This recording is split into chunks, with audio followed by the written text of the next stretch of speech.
All right, welcome back. Most people would tell you with a lot of confidence that the 2015 elections have been the freest and fairest elections Nigerians have had since the return of democracy in 1999. And that is largely due to the fact that technology had a huge role to play in that, especially social media. We had 2015 elections where a lot of people from their polling units across the country took pictures, were reporting basically as situation reporters from their polling units and releasing results and making sure that people were put in check before trying to do anything funny. I think that helped a lot with the elections. And elections are here again, and technology is even stronger now. Social media even has a bigger base and it's noisier, if I may use that word. And we're trying to find out in this segment how that will play out in the 2019 elections. I have you with me at Adewale Adetona and Ademola Adetona. Thanks for being here today. Thanks for having us. Let me start with you now, Wale. Like I said, 2015 was an interesting time for social media. I remember how Twitter was. People had hashtags. People were reporting from their polling units. I don't know, have you seen an improvement from that going to 2019 now? And is it even more reliable? Because there are people who also said it could also be a cesspool of fake news. So, I mean, we're going to get to that at some point. But what kind of trends are you seeing as the elections are coming? Thank you. I think the 2015 general election has set a kind of precedent for upcoming elections in the country. The fact is, digital media has revolutionized the way we interact and engage as a people. People now can use social media as a tool to reach millions of people at once. Before the advent of social media, what most political aspirants have is traditional media. They only have, say, the likes of TV, radio, print, and out of wonders billboard for those that can afford it. But I think with social media, they now are, they're empowered to reach billions of people at the same time with their electoral manifestos. And that said, people can now believe in whatever they say, and they can also monitor.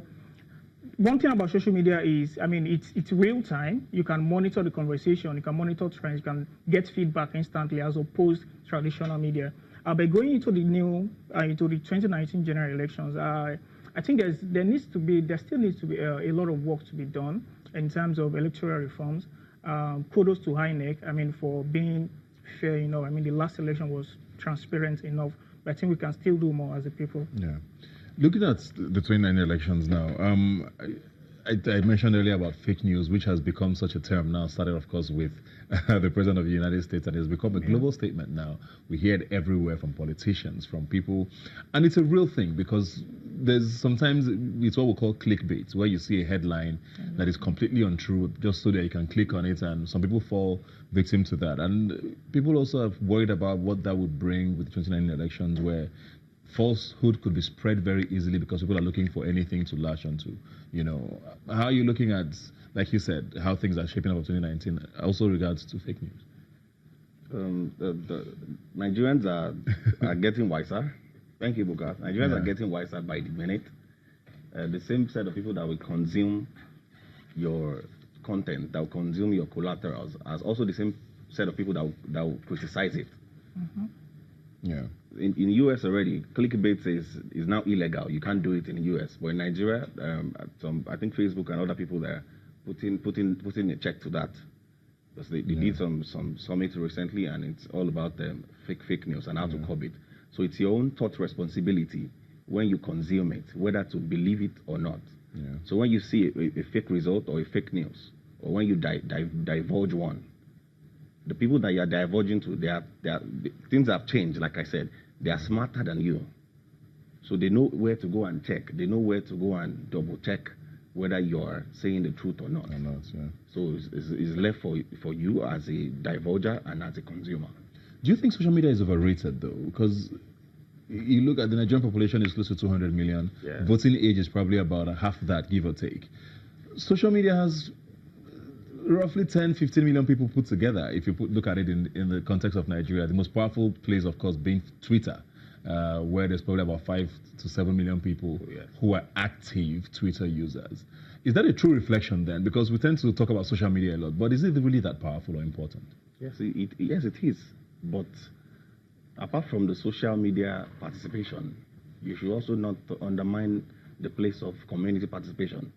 There's a party that won online recently. They were winning online, And when the actual result, I'm not going to mention, and when the actual result came out, they had about maybe 10 votes. So it is now, things have changed, like I've been saying, things have changed.